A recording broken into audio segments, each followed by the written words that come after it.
রাম নারায়ণ রাম।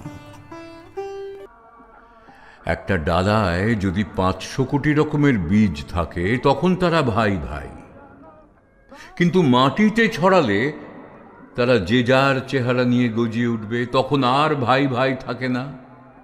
খেতে ছড়িয়ে দিলে 1000 রকম হয়ে যাবে।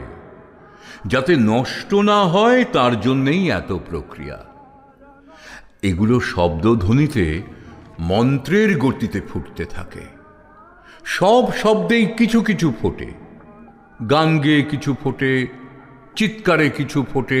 সেই ফোটাতে কিছু অসুবিধা আছে। অতৃপ্তি নিয়ে খেলে কি পচা নর্দমার কাছে বসে খেলে দেখবে বদ হজম হয়। অকালে ফুটলে অসুবিধা আছে।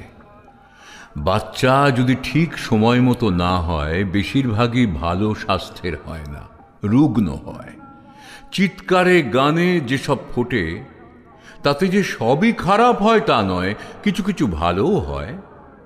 আবার হিংসায় রাগে কিছু কিছু ফোটে, কিন্তু এই ফোঁটাগুলো কাজে আসছে না।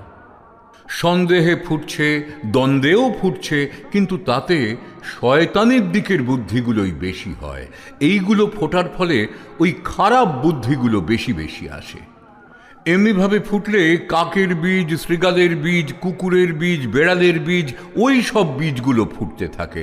তার ফলে উগ্র মেজাজগুলো বাড়তে থাকে। এইগুলো ওই ধ্বনিতেই ফোটে। কিন্তু গুরুগম্ভীর যে ধ্বনি, যে ধ্বনি থেকে মেঘ হচ্ছে, বৃষ্টি হচ্ছে, শব্দ ও আলোর সমন্বয়ে হয় বৃষ্টি। তোমাদের মধ্যেও এই গর্জন আছে, বৃষ্টি আছে, এই সবই আছে। আমাদের এর সবটাই একটু খুঁজতে হবে। এই যে মন্ত্র দেওয়া হলো, এই মন্ত্র হচ্ছে ওই সবটারই একটা।